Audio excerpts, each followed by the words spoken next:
It's time for City Beat, your source for all the latest news on the city of Thompson, only on 610 CHTM. Hello and welcome to City Beat. My name is Jaret Schnieder, and joining me once again this week is Mayor Tim Johnston. Good morning, Mayor Johnston. Good morning. Now, I know it hasn't been a super busy week, but with the Thanksgiving long weekend and all, but before we get into some of the questions, I'll let you run things down from the past week. I'll just highlight a couple of the meetings that I was able to attend over the last week or so. Last Friday, I had an opportunity, along with the city manager and Councillor Fensky, Chair of Public Safety, to meet with representatives from Winnipeg, representing the Manitoba Liquor Control Commission. We had a good discussion about their desire, once again, to build a new store, and the discussion on the relocation of the MLCC and what our priorities and were in terms of a relocation. I've had a commitment from the minister that there would be a public discussion on that relocation, and so I look forward to that over the coming year. I think that that provides a real opportunity to address some of the challenges that we've experienced in the downtown as well. So that was a good meeting, and we'll continue to have that discussion. And then on October 15th, I took the opportunity to attend the Canadian Mental Health Association and the Homeless Shelter Annual General Meeting. It was held at the YWCA. I want to acknowledge the President and the board, as well as the staff, April as President, Paulette as the staff, reps, for the work that they're doing in the community. I really thank them for taking the lead in terms of addressing some of the real root issues of what people see in and around Thompson, and that is homelessness, mental health, poverty, addictions, and to CMHA and to the homeless shelter, I really appreciate them stepping up and addressing those root causes. So I was very pleased to send along greetings at that annual general meeting, and again commit the assistance of the City of Thompson in working together. On the 16th, yesterday, I attended the Thompson Regional Airport Authority annual general meeting. And again, President Vince and Curtis Ross, who is the CAO, I thank them for the work they're doing. And the partnership that we've been able to do in terms of an improved relationship between the City of Thompson and the TRAA. They are a not-for-profit organization that operates and owns the Thompson Airport, but obviously it is the first point of contact in our community for many people, and there's a need for us to work cooperatively. And so I was very pleased to hear about some of the initiatives they've done with respect to capital improvements over the last year, and that those are that are proposed for next few years. So those are some of the meetings that I've attended over the last week. A couple things that I do want to raise, though, a couple issues. One issue was the question that was put forward last week regarding the temperature at the pool. I did check out with John Burrows, Director of Recreation, just what's taking place there, and I was advised that currently we are having a mechanical issue with the heaters, so the pool was not up to the temperature that it's normally at. But I think the question was related to whether or not we had done a deal with any organizations to keep the temperature lower. Nope, it's just that we're working on the mechanics to see if we can get it to where it normally is. So I've been assured that they're putting the effort into that. The other one is that over the weekend, again, a number of comments with respect to the lights out in and around Thompson. And I've had a chance to talk to a variety of people. I can tell you that it is a top priority for the City of Thompson, obviously, to ensure that people feel safe and the areas are well lit. So we have been in discussion with Manitoba Hydro. We have confirmed a meeting with their management tomorrow, so we'll have that discussion. I really do want to solve the issue locally, and in a spirit of the relationship that we have with them, but I certainly take seriously the issues of the lights out, and I want to remind people the City of Thompson does not maintain the lights, but taxpayers do pay for the lights to be on, and we pay for them whether they're on or not. So I appreciate those people that are bringing forward to the city where the lights are out. Manitoba Hydro does have a process for individuals to report lights. Again, people are asked to call 1-888-624-9376, and that's the Manitoba Hydro number for reporting any lights out. I also really want to acknowledge Citizens on Patrol and Bobby Montine and some of the people, the volunteers there. They've been driving in and around the community, especially those areas where the lights are out, just checking on them, making sure we have the right addresses, but also patrolling those areas. So I appreciate the people contacting me. It's an important issue, and again, we'll be meeting with Manitoba Hydro. I know that they've been on the streets trying to correct some of them, but we do have a long list, and hopefully those will be done because the nights are getting longer and longer and the days shorter. 204-677-8181. We are taking your calls live. 204-677-8181. Now, you mentioned off the top of the show that you had a meeting on Friday with the Liquor Control Commission and some of the things like that. So what are some of the plans and some of the things that kind of came out of the meeting, and is another store possible? Well, there's no question there's a desire on the MLCC to build a new store.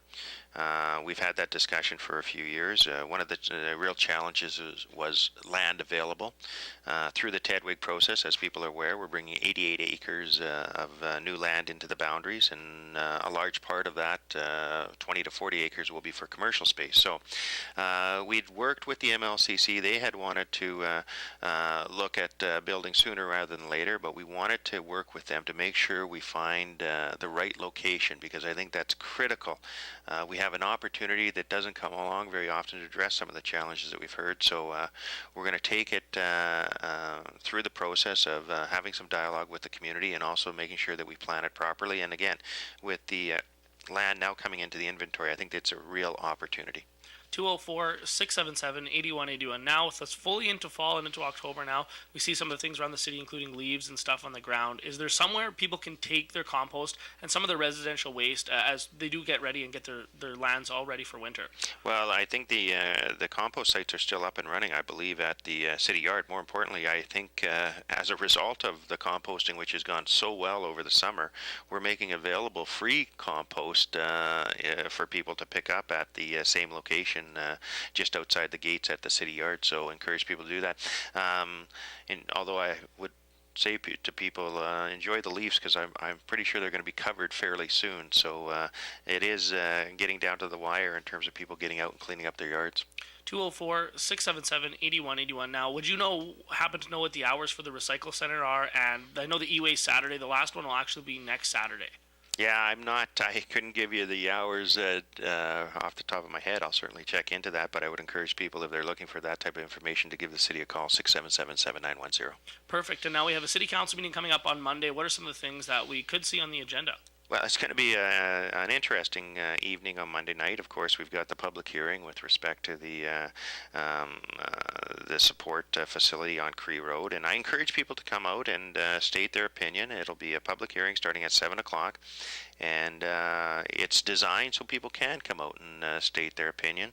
And council, the role of council at that public hearing is to listen and hopefully gain some more information or insight into the decision that they'll be asked to make later on at the regular meeting of council on Monday evening.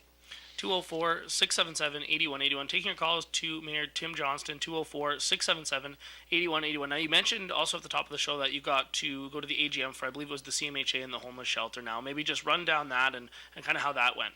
Well, unfortunately, I wasn't able to attend the whole meeting because I had another meeting that I had to go to in order to make quorum.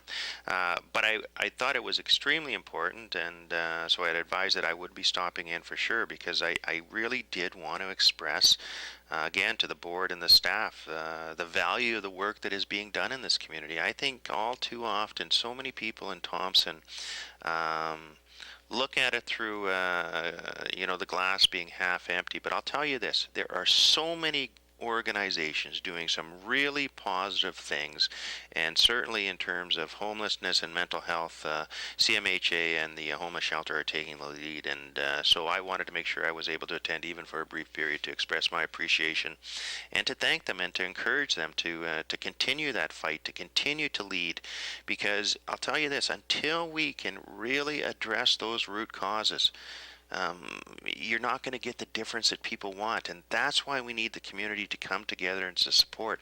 And what's being proposed in our community is not different than what we're seeing successful in other communities, and so I wanted to ensure that I had the opportunity to thank them, and I look forward to the continued debate and discussion in this community, because I think that's where we have to be.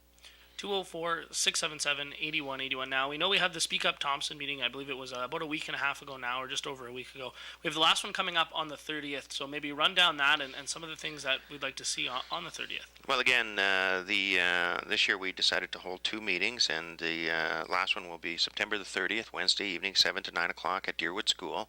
Encourage people to come out, and one of the reasons we did this, and we're doing it in the neighborhoods, is to try and make it extremely informal. We're encouraging anyone to come out and offer their suggestions, their comments, and in a really informal manner, and council is there to listen, and we do have a variety of information for people in terms of some of the things that are being done, but really it's a chance for people to come out and listen. And I have to tell you that it was interesting at the last meeting. We didn't have a great turnout, but we did have a number of really good questions, and I can tell you we've had an opportunity to look into some of those things already, and we use it as a basis for going into our budget deliberations, which start I think in November. So it's a great opportunity here from the public, and encourage people to come out. And before we end the show for this week, of course, like always, I'll give you the final minute to wrap things up for the week ahead. I don't know if it's going to take a full minute. I think pretty clear that weather is winding down in terms of that fall weather, and encourage people to get out and enjoy the weekend. I hear we're going to be close to freezing, maybe with a little bit of snow, but maybe one last opportunity to clean up the yard a little bit and spend some time outside, because it's going to be a long winter. And again, just a reminder that on Monday evening, I encourage people to come out to the public hearing at 7 o'clock and the regular meeting of council. And that will do it for City Beat this week. Make sure to tune in every Thursday at 11:30 for more insight into your municipal government and a chance to ask more questions. I would just like to thank Mayor Johnston for joining us today, and to everyone else, I hope you enjoy your Thursday. City Beat will be back next Thursday morning.